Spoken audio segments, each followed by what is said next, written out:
This morning I went up to Greatest Ward to the maximum security prison. I'm a sailor, I have an affinity for jails.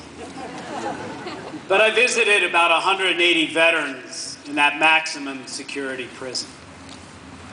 Last year on Veterans Day, I went to the prison in Chester County. And I sat down and had a discussion with these men that had served this country. And at the end, I stood up, and I'll say the same thing to you that I said to them, as I thank them for their service. From the Secretary of Defense's office in the Pentagon is this wonderful painting. It's of a young service member kneeling in a place of worship.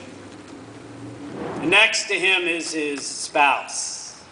And next to them is a young child.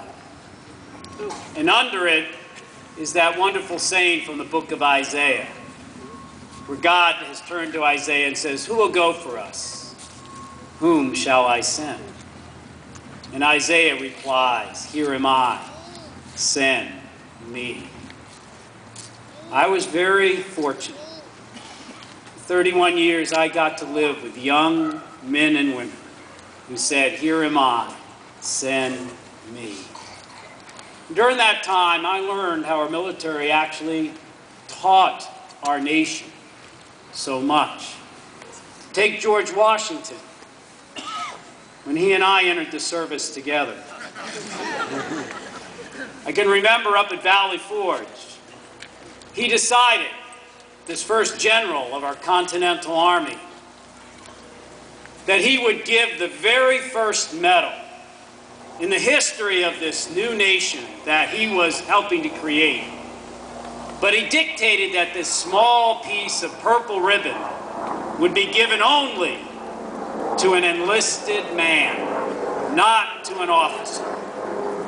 Because the general wanted to teach, yes, his army, but also this nation, that the way to the top, unlike the Prussians or the Germans or the British that we were fighting centuries ago, that the way to the top was open to everyone.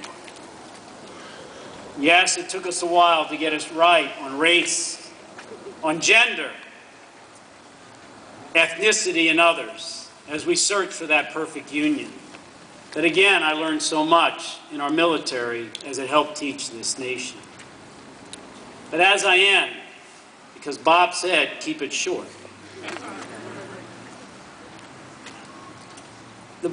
The two great, and again as a military guy, the two great warrior kings of that great book, as so many of you know, was Jonathan and David. And the very last time that those two great warrior kings departed, never to see one another again, Jonathan turned to David and said, "Tomorrow thou shalt be missed, because thy seat shall be empty, because thou shalt be gone." I would argue, in this case, those warrior kings had it wrong. That seat of our veterans will never, ever be empty. As long as people, like right here in media, come out to remember them.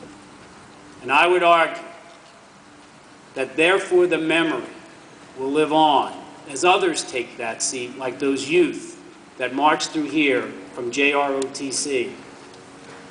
Because eventually that memory finds the home in the grandest sepulcher of all, and that's the hearts of brave Americans remembering our veterans. So thank you for this today, for my fellow vets, and for me myself. There was no greater service or honor than to have served this country with other veterans in arms defending this country. Thank you very much.